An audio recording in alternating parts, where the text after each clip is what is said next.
Okay, so now that you've learned a little bit about a fuel cell and how the technology works, we're going to learn a little bit how to create some hydrogen, which we're going to use as our fuel from simple water. And that's what the beauty of this kind of device here, which is a reversible fuel cell. It allows us to do the electrolysis, which creates the hydrogen from water, and on the reverse side can take that hydrogen and combine it with oxygen to create electricity. And the only exhaust you get from this is water, which is pretty cool. The best way to get hydrogen, if you can do it, is to make hydrogen from a renewable source like a solar panel. This is what we're going to do. So we have a solar panel kind of in position there. We have a fuel cell. This one works pretty in a simple way. It does take time, so I actually have an extra fuel cell off to the side all ready to go. But you take the two caps off, and then we're going to take some distilled water. Let me see if I can get that in the camera. I have no idea if that's upside down, but there's some distilled water.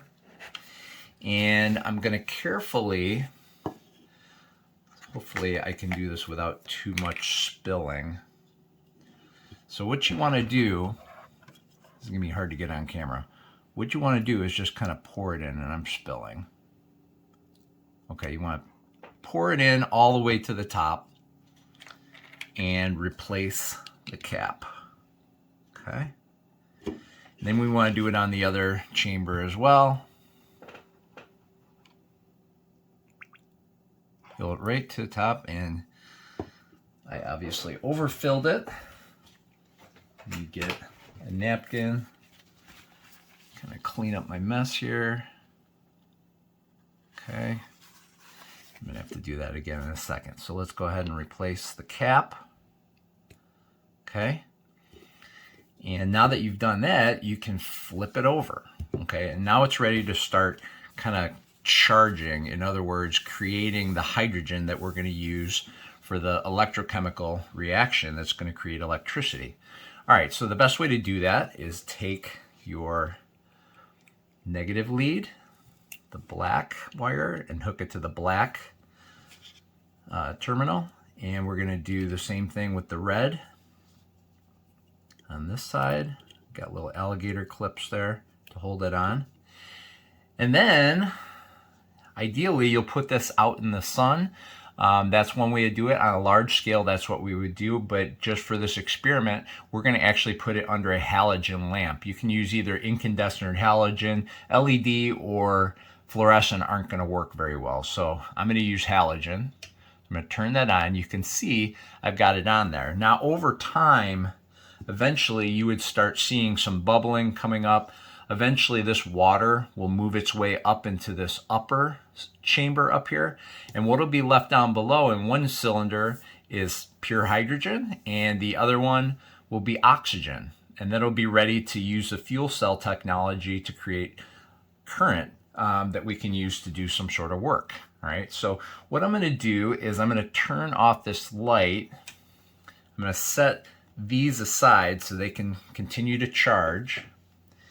And here I have a fuel cell. I'm going to try not to spill all this. Here I have one already charged. And I can't tip it too much, but you can see the water has moved its way up into the upper chamber. Okay, and down below, I don't want to tip it and spill it too much, but down below is the oxygen and the hydrogen. Okay, and it's been running for a couple hours, so it's definitely charged. Obviously you can tell because the water has moved its way up. So what I can do is I can unhook it from the solar panel, set the solar panel aside, and I'm going to just, in this case, just take a motor. This is a snap circuit, so I'm going to go ahead and connect my snap circuit just to show that we can use this now in a reversible way for fuel. So what's going to happen is the hydrogen atoms are going to flow over the anode in here, okay, which is going to split the hydrogen into protons and electrons. Now the protons can move through the membrane in the middle, that's the part in the middle, but the electrons on the other hand are going to have to go around the conductors. And in doing so, it's going to be able to create current, flow through our conductor wire here, and it's going to be able to do work on its way to the other side of the membrane, where it will rejoin with oxygen and form water. It's a pretty nice system if you can get the hydrogen in a clean way.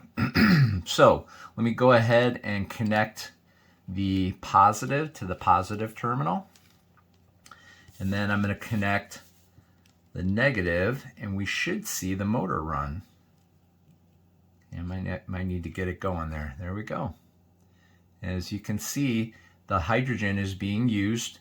The fuel cell is making that electrochemical reaction, and it is turning that into electricity as it goes across that membrane. So that is a fuel cell and how it works. Pretty cool technology. The key is getting the hydrogen, separating it from the water through electrolysis, but hopefully doing that in a green way, which is what we use the solar cell for. And then having the fuel in a stored and very safe way, so it's ready to use for a car or planes or other vehicles, machines. It's a pretty neat process. So you can see this has been working for a good amount of time. It's starting to use up that hydrogen. We didn't make a whole lot, but that is fuel cell technology. Hope you enjoyed this.